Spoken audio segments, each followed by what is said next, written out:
जय Shri Krishna, Radhe Govind. Welcome back to Kanhamrit. आज की वीडियो में बात करने वाले हैं ज्येष्ठ मास के कृष्ण पक्ष की अपरा एकादशी के बारे में। इस बार ये एकादशी का व्रत हमें कब करना है, इस बार की एकादशी का क्या महत्व है, इसको करने से हमें किस फल की प्राप्ति होती है, व्रत किस प्रकार से करना है, पूजा किस प्रकार से करनी है, व्रत में क्या खाना है क्या नहीं खाना, दशमी से द्वादशी तक के संपूर्ण नियम और एकादशी व्रत से रिलेटेड जितने भी आप लोगों के प्रश्न हैं उन सभी के आंसर आज इस वीडियो में मिलने वाले हैं। वीडियो बहुत ज्यादा इन्फॉर्मेटिव होने वाली है, इसलिए शुरू करने से पहले अगर अभी तक आप लोगों ने चैनल सब्सक्राइब नहीं किया है तो सब्सक्राइब कर लीजिए, क्योंकि आगे आने वाली और भी वीडियोस आपको इस एकादशी और आने वाली निर्जल एकादशी से रिलेटेड मिलने वाली है।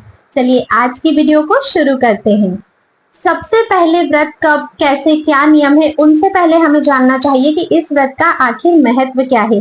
देखो, एकादशी के महत्व को तो हम सभी जानते हैं कि एकादशी तिथि अपने आप में कितनी महत्वपूर्ण है। भगवान श्री हरि का स्वयं स्थिति में वास होता है। हरि वासर स्थिति को कहा जाता है। भगवान को यह तिथि बहुत प्रसन्न है और जो भी व्यक्ति इस स्थिति में व्रत करता है भगवान उससे बहुत अधिक प्रसन्न होते हैं। अन्न का त्याग तो हमें इस दिन करना ही चाहिए और हमें उपवास करना चाहिए। अब ये उपवास कैसे करना है वो मैं आपको आगे बताऊंगी। ग्रंथों में कहा गया है, स्वयं भगवान श्री कृष्ण जब इसकी कथा युधिष्ठिर को सुनाते हैं तब वे कहते हैं कि जो भी व्यक्ति अपरा एकादशी का व्रत रखता है उसके जीवन के जो भी पाप होते हैं उससे उसे मुक्ति मिलती है। ब्रह्म हत्या जैसे जघन्य पाप से आप लोगों को मुक्ति मिल सकती है।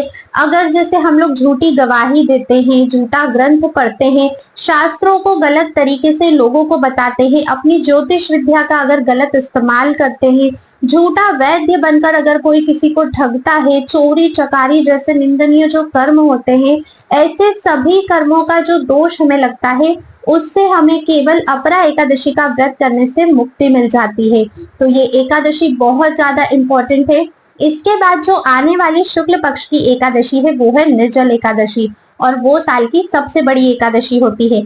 अगर निर्जल एकादशी का वीडियो अभी तक आपने नहीं देखा है तो डिस्क्रिप्शन बॉक्स में से लिंक लेकर जरूर उसे चेकआउट करिएगा, क्योंकि वो एकादशी तो आपको कई अनंत एकादशियों का फल दिलवाने वाली है। तो देखिए, इस बार अपरा एकादशी कब है, सबसे पहले इस बात पे चर्चा करते हैं। अपरा एकादशी इस बार 23 मई 2025 को एकदम रात्रि में 1:13 पर शुरू हो रही है। समझो 22 मई की रात्रि और 23 मई का मॉर्निंग, और 23 मई दिन शुक्रवार को ही ये एकादशी 10:30 बजे के लगभग रात्रि में समाप्त हो रही है। पूरे दिन इस बार जो एकादशी वो सिर्फ 23 मई की है। उदय तिथि के अनुसार भी एकादशी इस बार 23 मई 2025 की है। तो व्रत हमें किस दिन करना है, 23 मई 2025 दिन शुक्रवार को व्रत करना है। नेक्स्ट डे यानी कि 24 मई 2025 दिन शनिवार को व्रत का पारण किया जाएगा। चलिए जानते हैं इस व्रत की पूजा विधि कैसी रहेगी, इस दिन क्या क्या करना है और इसके क्या क्या नियम है। सबसे पहले बात करते हैं नियमों के बारे में। देखो, एकादशी के जो नियम होते हैं वो 3 दिन के होते हैं। दसवीं, एकादशी और द्वादशी। कभी भी अगर आप सोचो कि सिर्फ एकादशी के नियमों का मैं पालन कर लेती हूँ और मुझे पूरे एकादशी व्रत के फल की प्राप्ति हो जाएगी, तो ऐसा नहीं होता है जब तक आप संपूर्ण त्रिदिवसीय नियमों का पालन नहीं करते हो। दशमी पर हमें क्या करना होता है, देखो दशमी पर आपको सबसे पहले तो कांसे के बर्तन का प्रयोग नहीं करना होता है, पान हमें नहीं खाना होता है। दसवीं तिथि पर सिर्फ एक ही समय भोजन किया जाता है जो कि सूर्य अस्त होने के पहले का भोजन होता है, वो भी एकदम शुद्ध और सात्विक होना चाहिए। बिना प्याज और लहसुन का भोजन होना चाहिए। मांस मदिरा जैसी चीजों को बिल्कुल भी सेवन नहीं करना है। किसी भी प्रकार के मनोरंजन के जो कार्य होते हैं जैसे गैम्बलिंग वगैरह, ये सारी चीजें जो होती है वो हमें नहीं करनी चाहिए। और जितना भी भोजन आप लोग इस दिन ग्रहण करोगे दशमी तिथि के दिन, वो सोचिए कि हल्का ही भोजन आप लोग ग्रहण करें, ज्यादा हैवी भोजन आपको नहीं करना चाहिए। देखो, किसी भी परिस्थिति में अगर सूर्यास्त के पहले भोजन नहीं कर पाए हो और सूर्यास्त के बाद करना पड़ रहा है तो फिर फलाहार आप लोगों को लेना है। अन्न का सेवन आपको नहीं करना चाहिए, कुछ भी हल्का भोजन आप लोग कर सकते हो। इसके बाद पूर्णतः ब्रह्मचर्य का पालन करना होता है। दसवीं तिथि पर आपको दसवीं तिथि पर जो है पृथ्वी शयन करना होता है। ठीक है, इस तरह से कुछ दशमी तिथि के नियम होते हैं। बात करते हैं एकादशी की। तो देखिए, एकादशी वाले दिन ब्रह्म मुहूर्त में किसी भी हालत में हमें उठ जाना चाहिए, ज्यादा देर तक नहीं सोना चाहिए। अपने स्नान आदि कार्यों से निवृत्त होइए। हो सके तो किसी पवित्र नदी या सरोवर में स्नान कीजिए, नहीं तो घर पर ही गंगा जी का, यमुना जी का जल मिश्रित करके आप स्नान कर सकते हो। उसके बाद भगवान श्री कृष्ण की मंगला आरती बहुत ही प्रेम पूर्वक आपको करनी है। अगर आपको मंगला आरती करते नहीं आती है तो डिस्क्रिप्शन बॉक्स में से लिंक चेक करके आप लोग मंगला आरती की वीडियो भी देख सकते हो। मंगला आरती करने के बाद हमें तुलसी महारानी की सेवा पूजा करनी। देखो, तुलसी माता की सेवा के बिना तो आपका कोई एकादशी व्रत संपूर्ण हो ही नहीं सकता है। तो तुलसी देवी की सेवा तो आपको करनी ही करनी है। अगर आप ये भाव रखते हैं कि तुलसी देवी का निर्जल व्रत है तो आप उन्हें व्रत वाले दिन यानी कि एकादशी वाले दिन जल मत चढ़ाइए, और द्वादशी वाले दिन भी उन्हें जल अर्पित ऐसी स्थिति में नहीं किया जाता है। अगर आपका भाव ऐसा नहीं है तो फिर आप देख लीजिए, क्योंकि गर्मी अभी बहुत ज्यादा है, तुलसी देवी को ज्यादा कष्ट भी नहीं होना चाहिए। दशमी तिथि पर ही ना पर्याप्त मात्रा में जल दे दीजिए, जो कि एकादशी द्वादशी तक चल जाए। उनके पत्र भी आप दशमी तिथि को ही उतार लीजिए। पर अगर एक्सट्रीम कंडीशन में आपको ऐसा लगता है कि नहीं, उन्हें जल की बहुत ज्यादा आवश्यकता है, नहीं तो उन्हें कष्ट हो सकता है, तो फिर उस स्थिति में एकदम एक्सट्रीम कंडीशन में आप लोग जल दे सकते हो। इसके बाद देखिए, आपके अगर कोई भी डेली रूटीन के कार्य है, ऑफिस वगैरह जाना है, बच्चों को रेडी करना है, घर के काम है, वो सारे कर लीजिए, क्योंकि अभी भगवान की सिर्फ मंगला हुई है। भगवान की हम लोगों ने अभी तक श्रृंगार आरती नहीं की है, ठीक है। इसके बाद फिर आपके काम वगैरह हो जाए, फिर भगवान की आप लोग श्रृंगार आरती कर दीजिए। श्रृंगार आरती कीजिए, भगवान को पंचामृत से स्नान करवाइए, भगवान को पीले रंग के वस्त्र धारण कराइए, बहुत सुंदर उनका श्रृंगार कीजिए। गर्मियों का मौसम चल रहा है, चाहे तो फूल बंगले का निर्माण आप लोग उनके लिए कर सकते हो। ठंडी ठंडी चीजों का आप उन्हें भोग लगाइएगा। स्वयं भी हो सके तो इस दिन हमें पीले वस्त्र ही धारण करने चाहिए। एक पूजा होती है, देखो, कलश की स्थापना करके पूजा करनी चाहिए, या फिर नॉर्मल तरीके से भी आप लोग पूजा कर सकते हो। मैं एक सेपरेट वीडियो बनाऊंगी जिसमें मैं आपको प्रॉपर विधि बताऊंगी कि अगर कलश स्थापना करनी है तो आप किस प्रकार से चौकी लगाकर पूजा कर सकते हो। नॉर्मल डेली पूजा जो हम करते हैं उसमें किस प्रकार से आप एकादशी स्पेशल पूजा कर सकते हो, उसकी वीडियो आपको आगे मिल जाएगी। अभी के लिए शॉर्ट में समझिए, शाम को संध्या वंदन करना बहुत अधिक इंपॉर्टेंट होता है एकादशी वाले दिन। तुलसी देवी को भी शाम को आपको दीप प्रज्वलित घी का या तिल के तेल का जरूर करना है, जिसे हम कहते हैं तुलसी देवी को दीप दान करना। तुलसी महारानी के दिन परिक्रमा कीजिएगा, कम से कम 4 और ज्यादा से ज्यादा जितनी कर सकते हो। पूजा में चावल का प्रयोग नहीं करना है, आप सफेद तिल का प्रयोग करोगे, ठीक है।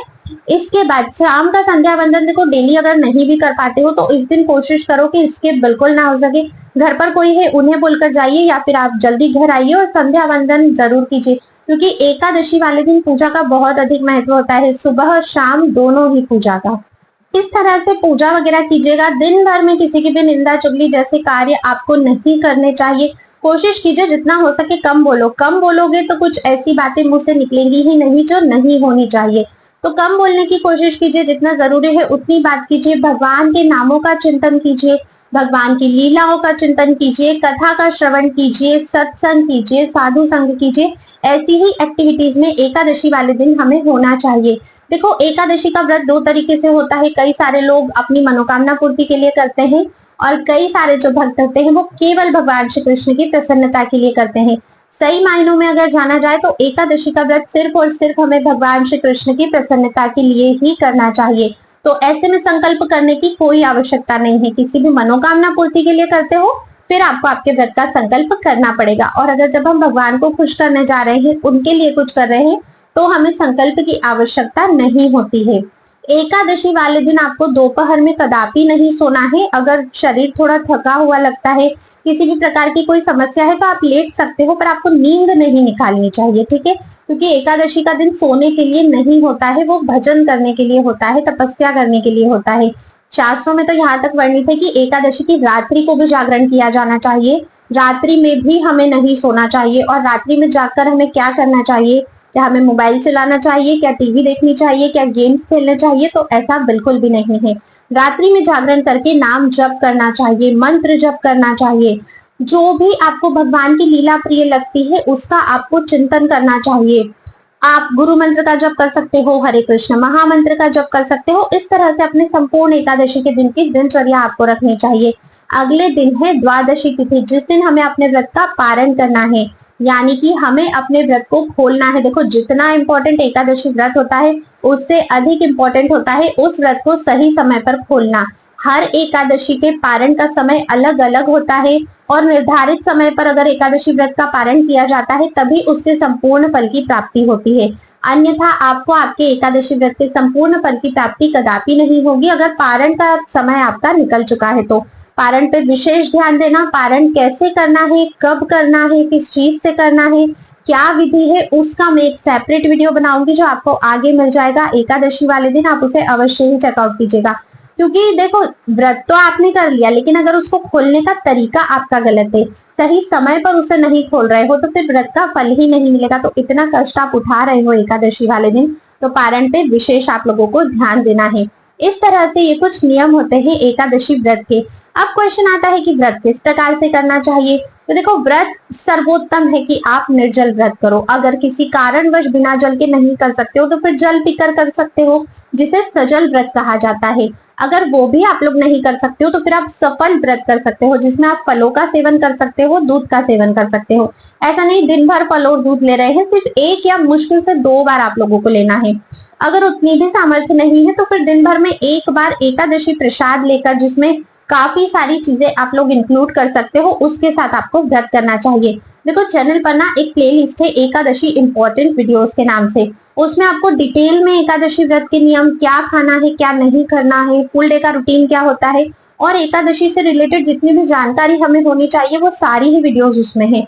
तो वो प्लेलिस्ट का लिंक मैं डिस्क्रिप्शन बॉक्स में दे दूंगी, आप उसे जरूर चेकआउट करिएगा व्रत करने से पहले, ताकि आपको किसी प्रकार का कोई भी डाउट न रहे। ठीक है, अब बात करते हैं कि इस बार एकादशी कब है। तो देखो एकादशी तो इस बार 23 मई 2025 को हमें करनी है। ठीक है, संपूर्णतः उसी दिन एकादशी है, द्वादशी दशमी इस बार कुछ भी नहीं है। तो 23 मई 2025 को आप लोग व्रत करिएगा। ठीक है, जितना अधिक से अधिक नियमों का पालन कर सकते हो कृपया करके करिएगा। देखो द्वादशी तिथि पर भी हमें एक ही समय भोजन करना होता है, उस दिन भी हमें बार बार भोजन नहीं करना होता है, वो मैं आपको पारण की वीडियो में बताऊंगी। जितना निभ सकता है उतना निभाइए, ज्यादा से ज्यादा कोशिश करिए कि मंत्रों का, भगवान के पवित्र नामों का आप लोग जप कर सके और भगवान को प्रसन्न करने की कोशिश कर सके। सबसे बड़ा मोटिव तो यही होता है। एकादशी वाले दिन ना स्वयं अन्न ग्रहण करना है, ना ही किसी को हमें अन्न खिलाना चाहिए। यहाँ तक कि गौ माता की जब सेवा की जाती है, गौ माता को भी हमें अन्न इस दिन नहीं देना चाहिए। इस बात का भी आप लोग ध्यान रखिएगा। अगर अभी भी आप लोगों के मन में कोई भी प्रश्न है, कोई भी डाउट है एकादशी व्रत को लेकर, अपरा एकादशी व्रत को लेकर क्या है, देखो पूजा विधि की वीडियो तो मैं आगे डिटेल में आपको बताऊंगी, बाकी जानकारी मैंने आपको दे दी है। अगर कोई भी प्रश्न है तो आप कमेंट करके जरूर पूछ लीजिएगा, आने वाली वीडियोस में आपको उसका आंसर मिल जाएगा। और अगर वीडियो पसंद आई है तो लाइक जरूर कीजिएगा, कमेंट में जय श्री राधे भी अवश्य ही लिखेगा और अपने सभी मित्रों और परिवारजनों को शेयर कीजिएगा, ताकि उनको भी व्रत की संपूर्ण और सही तरीके से जानकारी प्राप्त हो सके। अब मैं आप सभी से मिलूंगी नेक्स्ट वीडियो में, तब तक के लिए राधे राधे।